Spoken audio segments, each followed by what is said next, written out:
ဟုတ်ကဲ့ဒီညနေမှာတော့เนาะကျွန်တော်လည်းအကောင်းဆုံးတော့ဒီတက်နေကိုရွေးကွက်ကလေးတွေကျွန်တော်ပြီးခဲ့တယ်တင်9 10 11 16 18ဆိုတဲ့ခဏလေးတွေကျွန်တော်ပြီးခဲ့တယ်ပေါ့နော်ကျွန်တော်ဒီဗီဒီယိုလေးကြည့်တယ်မိတ်ဆွေတွေဆိုရင်အကုန်လုံးလည်းသိမှာပေါ့နော်ကျွန်တော်က formula ကိုပဲအဓိကထားပြီးတော့ကစားတဲ့အကောင်ဖြစ်တဲ့အတွက်မနက်ကတော့ဒါ28ရက်နေ့မနက်ကဒီမှာ931မထီမပြီးကင်းနေကျွန်တော်ပြီးခဲ့တယ်ပေါ့နော်3950ကျွန်တော်တို့ပေါက်ခဲ့တယ်အဲ့တုန်းကကျွန်တော်မနက်က1နေကိုကျွန်တော်1-4ပါသွားတယ်ဆိုတော့ညနေလေကျွန်တော်က1-4ကိုမထည့်မိဘူးပေါ့နော်1-4မထည့်မိဘူးဒါပေမဲ့ညနေပိုင်းပတ်တီးကိုဒီဗီဒီယိုလေးကြည့်တဲ့ဒီ9ရောက်လို့ရှိတော့ပေါ့နော်ကျွန်တော် view တွေကကြာနေ view မရှိဘူးပေါ့မရှိတော့လည်းပဲအကောင်းဆုံးတော့ကျွန်တော်ဆက်လက်ပြီးတော့တွေ့နေပါတယ်ဒီဗီဒီယိုလေးမြင်နေမိတ်ဆွေတွေဒါ share ပေးပါအောင်နော် channel လေးလည်း subscribe လုပ်ပေးပါ channel ကလည်း258ရောက်ပဲရှိသေးတယ်ခင်ဗျ channel လေးလည်း subscribe လုပ်ပေးပြီးတော့ share ထားပြီး notify လေးနှိပ်ပြီးတော့ကစားပေါ့နော်တူတူဝါသနာပါတယ်ဆိုတော့မိတ်ဆွေ like လက်မလေးလည်းနှိပ်သွားလို့ရတယ်ပေါ့နော်ကျွန်တော်ကတော့ဒီညနေမှာဒါမနက်ခင်းပေါ့နော်ဒီလို3953ဆိုတဲ့ခဏ7နာရီဒါကျွန်တော်ကဒါ2021လောက်တည်းကဒါတူရီကိစ္စကိုကျွန်တော်ကလုတ်ပေးနေတဲ့ကောင်ဖြစ်တဲ့အတွက်ဒီ3953ဆိုတာကနှစ်လုံးမှာ4ချိန်5ချိန်ထပ်ပို့ပြီးတော့12နာရီမှာမထွက်ဘူးပေါ့နော်12နာရီမှာထွက်ပြီးဆိုရင်ကျွန်တော်တို့ကဒီနှစ်ချက်ဒီကနန်း81နဲ့ဒီ83အထီးကြီးနဲ့ပြင်81ကိုရင်တုံးကတော့ဒါသူကထိတ်စီးကြလာတာများတယ်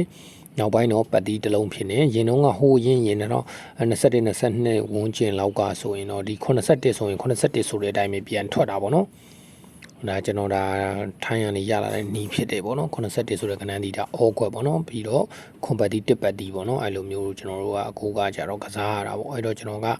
ဒီညနေမှာခွန်တီတစ်ထီနေကိုကျွန်တော်ကအကောင်းဆုံးကဏ္ဍလေးတွေတော့ကျွန်တော်ရွေးပြီးခဲ့တယ်သို့တော်လည်းပဲ1-4ဆိုတာတော့မပါခဲ့ဘူးပေါ့နော်မနက်က1-4ဆိုတာပါခဲ့ပြီးတော့ဒီညနေမှာကျွန်တော်မပါခဲ့ပါဘူးအဲ့တော့ break ကတော့ကျွန်တော်ကဒါ9ဒရီကန်ကျွန်တော်ဆင်မယ်လို့ကျွန်တော်ကယူဆပေးလိုက်တယ်သို့တော်လည်းပဲသူက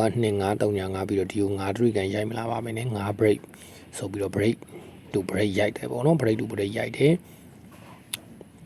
အဲ့တော့ break to break ကလည်းရိုက်သွားပြီ break to break ရိုက်ပြီဆိုရင်ကျွန်တော်တို့ကပြန်လည်ပြီးတော့မနက်ဖြန်မှာထိုးရမယ်ကဏ္ဍရှိပါတယ်အဲ့တော့ကိုယ်ကွယ်ကဏ္ဍလေးကိုတော့ကျွန်တော်စောင့်ပေးစေခြင်းနဲ့ကိုယ်ကွယ်မှာဒါ break to break ရိုက်အောင်မလားဘယ်လိုရိုက်အောင်မလဲဆိုတာလေးကိုကျွန်တော်တစ်ချက်ကြည့်မယ်ကြည့်ပြီးပြီဆိုရင်တော့